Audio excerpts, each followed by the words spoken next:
investigation continues. There's a lot of movement going on and a lot to go through. I want to start off with some new information that came to me about former LAPD officer Kevin Gaines and his tight association with Orlando Anderson and Keefe D, and his brother's close association with them as well. He was likely the one who brought them to the table and brought them to the MGM where Orlando Anderson was staged for the fight with Tupac. And let me even back up and talk about Donald Trump and Jeff Sessions. Currently there's a case. ATF, U.S. Marshals, Tennessee Police, and a bunch of other law enforcement agencies with the arrest of former officer Reggie Wright Jr. and Lieutenant Reggie Wright Sr. of the Los Angeles County Sheriff's Department. Both have been arrested, and we'll dive into that. But the reason I bring up Donald Trump is because Donald Trump must be by now aware of these two arrests. And let's just remind everybody that Donald Trump is somebody who was made the butt of a joke at the White House Correspondents' Dinner when sitting President Obama said that Donald Trump could now get back to the really important things like finding Tupac and Biggie. And they all had a good laugh over that. And then just recently, Snoop made a video where he dressed up a clown as Donald Trump, and he shot that clown in the video. And Snoop seems to now be a little bit nervous, and probably for good reason, especially since the arrest of Officer Reggie Wright Jr. and Lieutenant Reggie Wright Sr. for a drug trafficking sting. And let's talk about this new evidence that popped up about former or LAPD officer Kevin Gaines and his association with Orlando Anderson, who took the beating at the MGM, seen being escorted out by Reggie Wright Jr., and somebody who looks just like Greg Kading seems to be there as well. And Reggie Wright Sr. seems to be supervising that interrogation to make sure it doesn't get away from them. And so you have former Lieutenant Reggie Wright. I need to make sure that every time we refer to these two men that have been arrested, that we make sure that their association with the police be known. It seems to be hidden from all of the releases that have been done so far. But this is Officer Reggie Wright Jr. of the former corrupt Compton Police Department, and this is Lieutenant Reggie Wright Sr. of the LA County Sheriffs that have been arrested on drug trafficking. And we're going to dive into that in a minute. But I want to walk you through some of the salient points. This new information, which just corroborates information I had received in Compton, that Officer Kevin Gaines was close to both Orlando Anderson and Keefe D. And that makes sense. They had to be recruited somehow. There was a $20,000 payment that was made to Orlando Anderson to take that beatdown. And then there was, a settlement that was received from the Shakur family with that suit. And there was also a payment that was made to Orlando Anderson to testify on behalf of Suge Knight. And so we see that clearly is a setup.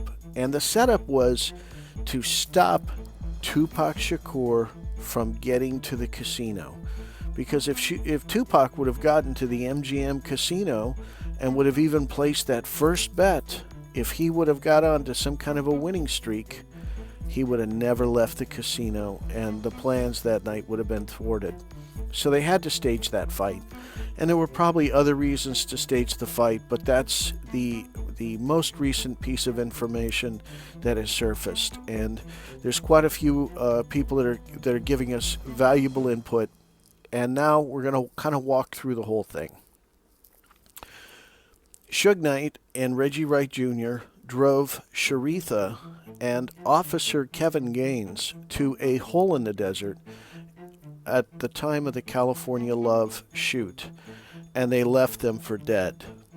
Now, probably being left for dead would upset you if you were stripped naked and left for dead. Probably former Officer Reggie Wright Jr.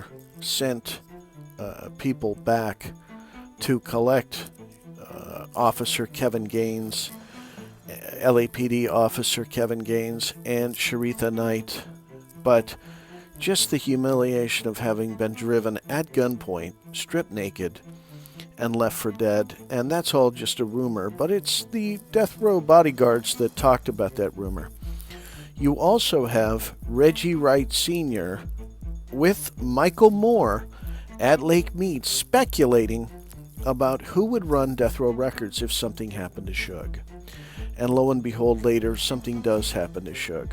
You have Officer Kevin Gaines, who is dating Sharitha Knight, who is on special assignment for internal affairs from 2 days before the shooting until 2 days after Tupac dies. You have two internal affairs cops who are also on special assignment with Officer Kevin Gaines in Las Vegas. You have Mayor Omar Bradley, who attempts to investigate the corruption in Compton when it's brought to light that a gun was used from the evidence locker that flowed through Death Row Records to shoot Officer Brian Watt. You have that civil suit that gets dismissed by a judge saying that they've made some kind of an error and they can no longer pursue this case against Compton, and so there's not going to be any kind of a settlement or what have you. And so that case gets dismissed by a judge who I'm told people in Compton believe was somehow compromised, and that's why this suit gets dismissed. We don't have corroboration on that, but we definitely have the speculation about it. It does stink that a former cop, who's a good cop, gets shot by a gun that should be in the evidence locker in Compton, and that civil suit gets dismissed. And in that civil suit, both Officer Reggie Wright Jr. and Lieutenant Reginald Wright Sr. of the sheriffs have to give sworn depositions about how that gun got out onto the streets. You have an investigation that ensues, and in that investigation they discover that kilos of cocaine are missing from the Compton police evidence locker. You have a helicopter crash that happens in Compton. Compton has 6 helicopters, and it's only 10 square miles. And when that helicopter crash happens, you have a Hawthorne Police Department pilot flying the Compton helicopter, and they're using the helicopter to distribute the cocaine. You have the DA's office that gets this information and refuses to prosecute, refuses to push this case forward. And you also have Police Chief Hory Taylor, where there's cocaine that's found in his personal locker at the Compton Police. And when Hory Taylor gets suspended, he's told to go home, that there's nothing official for him to do. He cannot act in any official capacity. And what happens? Omar Bradley gets a phone call that there's a meeting that's happening and that Horry Taylor is not heading home, that he's heading over to a meeting. And Omar Bradley goes in to the training facility at the Compton Police and walks in on a meeting that's happening with Percy Perrodin, also suspended, Horry Taylor, suspended, and the person that's at the Los Angeles Airport Police at the time, and his name is Steve Cooley. And Steve Cooley later becomes the district attorney for Los Angeles, and he's the one that pursues Omar Bradley. Is this all starting to sound like a reason to pursue Omar Bradley? They cut off the rat line. They cut off the money. They had really upset, Omar Bradley had really upset them because he cut off their money supply. And here's where the indictment gets kind of interesting. The recent indictment is a medley of drugs. And you have oxycodone, you have heroin, you have cocaine, you have pills, and so this is kind of where it gets interesting. I had a lengthy conversation with somebody who basically said, when there's a medley of pills like this, it's because a medley of drugs like this, it's because the evidence is being taken, or the rat line is flowing through evidence lockers inside of police departments. And just go with me on this reasoning. You have a supply line of heroin, probably coming out of Afghanistan. You have cocaine, probably coming out of Central America. You have pills coming out of pharmaceutical companies. You have, marijuana that's probably being grown in Mexico. Each one of these drugs is a separate rat line. Now, if you are handling distribution of these narcotics, the one thing that you don't want to do is you don't want to intermix these rat lines, because if somebody is following, let's say, the marijuana coming out of Mexico, and it happens to arrive and get put on a shipment of cocaine that's coming out of Central America, or heroin that's coming out of Afghanistan, you've now led investigators to that separate rat line.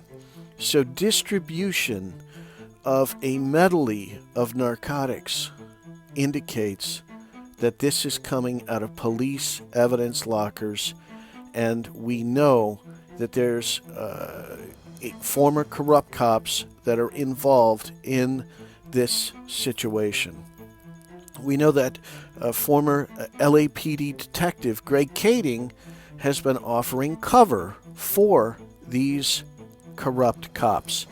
He's been saying that Reggie Wright Jr. is maligned and what have you. It's in his book. And he was the cop that it was said about him that he had reckless disregard for the truth in the Toros Ramos case.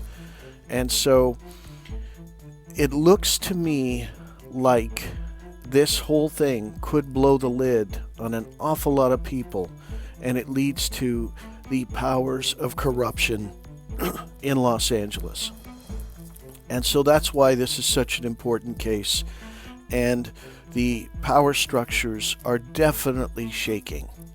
Now, I've had a number of death threats throughout this case, and one of those threats came directly from former officer Reggie Wright Jr.